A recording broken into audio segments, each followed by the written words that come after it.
இப்போ ரிஷபம், இந்த ரிஷபத்திற்கு குலதெய்வத்தை பார்க்கறதுக்கு முன்னாடி எனக்கு இந்த குலதெய்வம் தெரியாமல் வந்தவங்களுடைய ஒரு நிகழ்வு ஞாபகத்துக்கு வருது. அவங்களுக்கு ஒரு 5 தலைமுறை பேர்கள் தெரியும்.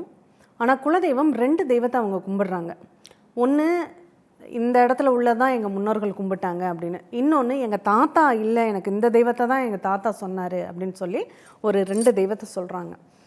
அதில் எது அவங்களுடைய குலதெய்வம் அப்படின்னு பார்த்தா, அவங்களுடைய லக்னத்திற்கு பெண் தெய்வம் தான் குலதெய்வமாக வரணும் அப்படிங்கிற ஒரு அமைப்பு. ஒன்றும் இல்லைங்க, இந்த ரிஷப லக்னத்துக்கு ஏன் இதை சொல்கிறோன்னா, அவங்களை பார்க்க வரும்போது அவங்களுக்கு லக்னம் ரிஷபம். அந்த ரிஷப லக்னத்தில் ரிஷப லக்னமாக இருந்தாலே அவங்களுக்கு பிரதான தெய்வதே அவங்களுக்கு குலதெய்வம் பெண் தெய்வமாக தான் இருக்கும். அதுவும் கன்னி தெய்வமாக இருக்கிறதுக்கான வாய்ப்புகள் அதிகம் உண்டு.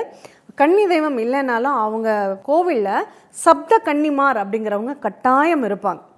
அதுதான் ரிஷபத்திற்கு அவங்களுக்கு ரொம்ப பிரத்யோகமாக வழிபடக்கூடிய ஒரு தெய்வமாக இருக்கும். அப்போ நாங்கள் சொல்கிறோம், நீங்கள் இந்த இடத்துல போங்க.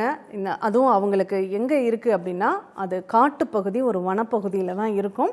அங்கே கன்னி தெய்வம் இருக்கும், இல்லை சப்த கன்னிகள் அங்கே இருப்பாங்க, கண்டிப்பாக இருப்பாங்க. அந்த இடம் தான் உங்களுக்கான குலதெய்வம் இருக்கக்கூடிய இடம் அப்படின்னு சொன்னதுக்கப்புறம், அவங்களுக்கு அந்த பெண் தெய்வம் பிரதான தேவதை அப்படிங்கிறது அவங்களுக்கு கொஞ்சம் தூரம், அது ஒரு பக்கத்தில், அந்த ஊர்லேருந்து ஒரு 8 கிலோமீட்டர் தொலைவில் அந்த பிரதான தேவதை இருக்காங்க.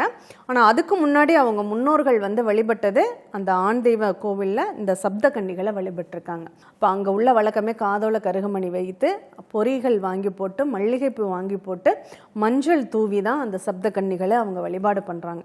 அந்த மாதிரி தான் ரிஷபத்திற்குன்னு சொல்லும்போது, அவங்க சப்த கன்னிகள் எங்கே இருந்தாலும் முதல்ல அவங்க குலதெய்வம் அவங்களுக்கு கிடைக்கணும், குலதெய்வத்தினுடைய அனுகிரகம் அவங்களுக்கு பெற வேண்டும் அப்படின்னா அவங்க வழிபடக்கூடியது ரிஷபத்திற்கு 5ஆம் இடம் கன்னி.